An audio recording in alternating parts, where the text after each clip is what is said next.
Hey everyone, remember a while back when I walked you through the story of Taken, where one determined father tore through Paris, dismantling an entire Albanian crime ring just to rescue his daughter? Well, those gangsters didn't exactly take that defeat lying down. They've been plotting, waiting for the right moment to strike back, and this time their target isn't just Bryan Mills, it's his entire family.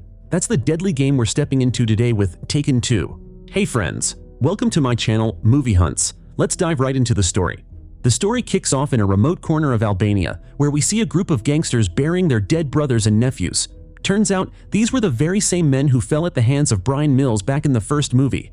Among them is Murad, the grieving father of one of those killed, and his pain runs deep. Standing before his entire crew, he swears vengeance. He makes a promise that the man responsible, Bryan Mills, will be dragged onto Albanian soil and executed as payback for his son and family. Now the camera shifts to sunny Miami, where Bryan is giving his car a good wash before heading off to meet his daughter. These days, Bryan spends his time teaching her how to drive.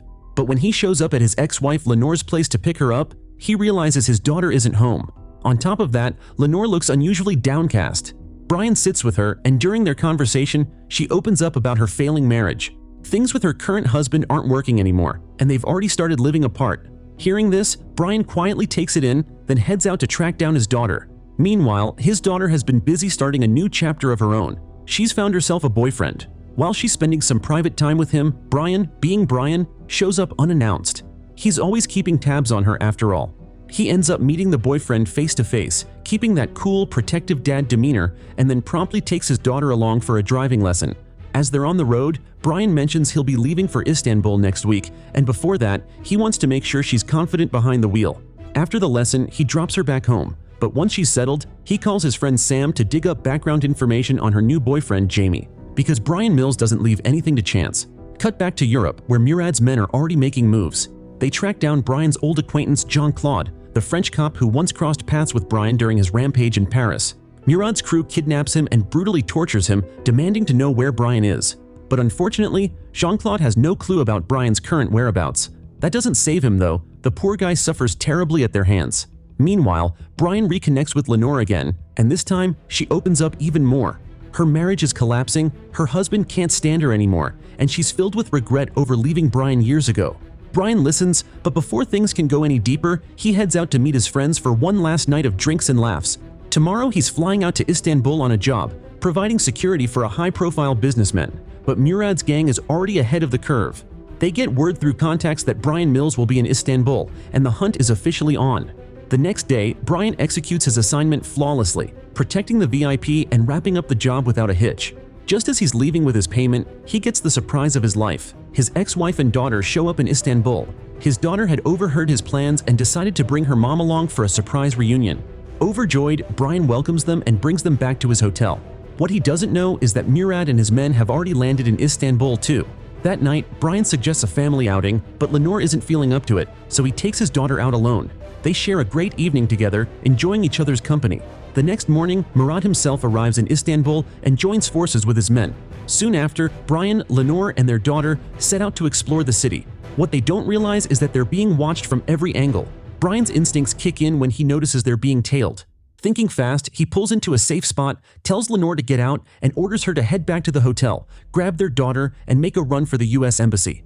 Terrified but determined, Lenore rushes off through the streets while Bryan tries to shake off the cars following him.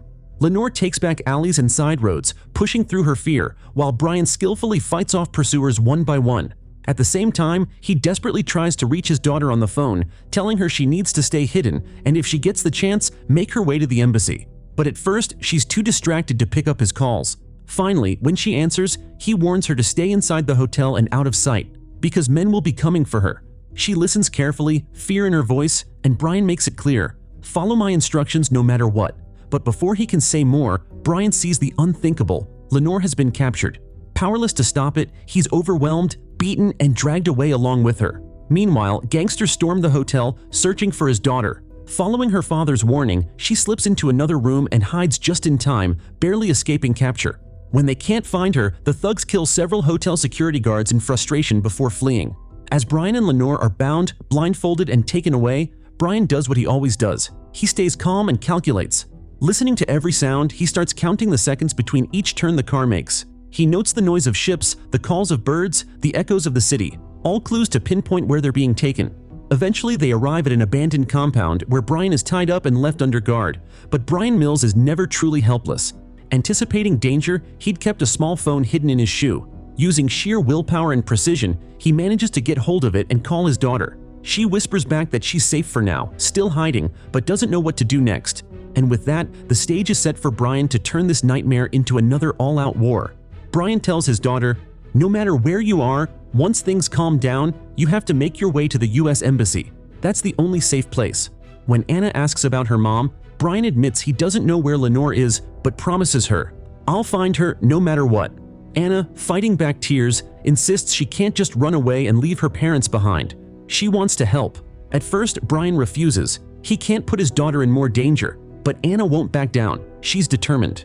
Realizing there's no other choice, Bryan finally gives her instructions. He says, "All right, if you really want to help me, open my bag. Inside, you'll find a grenade.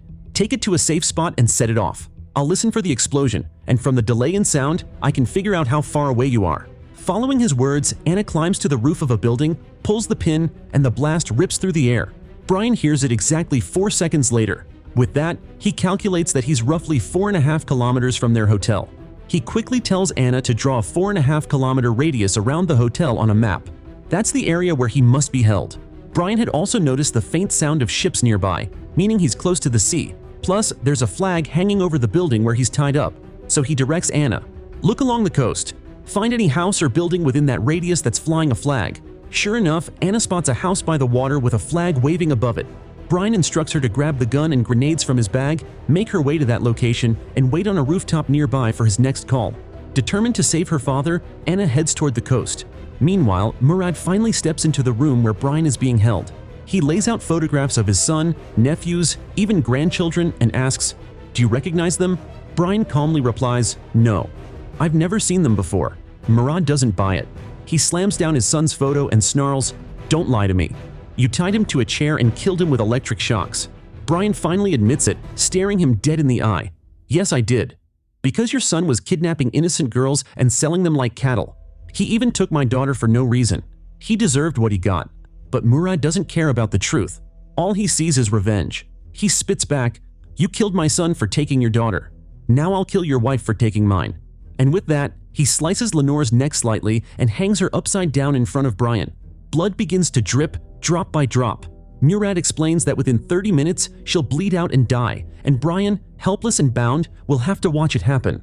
Leaving Bryan in agony, Murad walks away. At that moment, more gangsters enter Bryan's room. He whispers into the phone, instructing Anna to drop his gun down the chimney.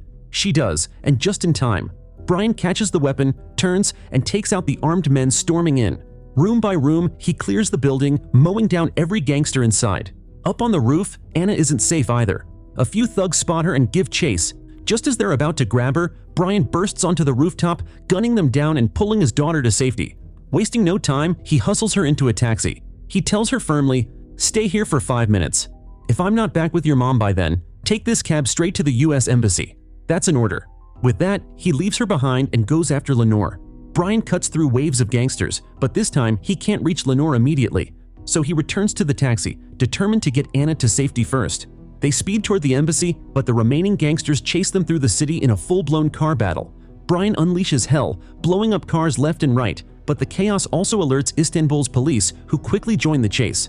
Knowing that surrendering to local police would only cause endless problems, Bryan even takes them out, barreling toward the embassy gates. The guards outside mistake his incoming car for a suicide bomber vehicle and open fire, riddling it with bullets.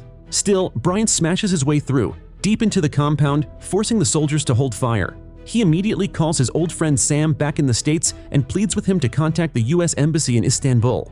"If you don't warn them," Bryan says, "they're going to shoot us dead right here." Sam makes the call, and Bryan and Anna are spared. Meanwhile, Murad taunts Lenore, whispering that her husband abandoned her and left her to die. But Bryan is already closing in. He searches desperately until he spots a familiar face, one of the gangsters he recognizes. That clue leads him straight to the building where Lenore is being held.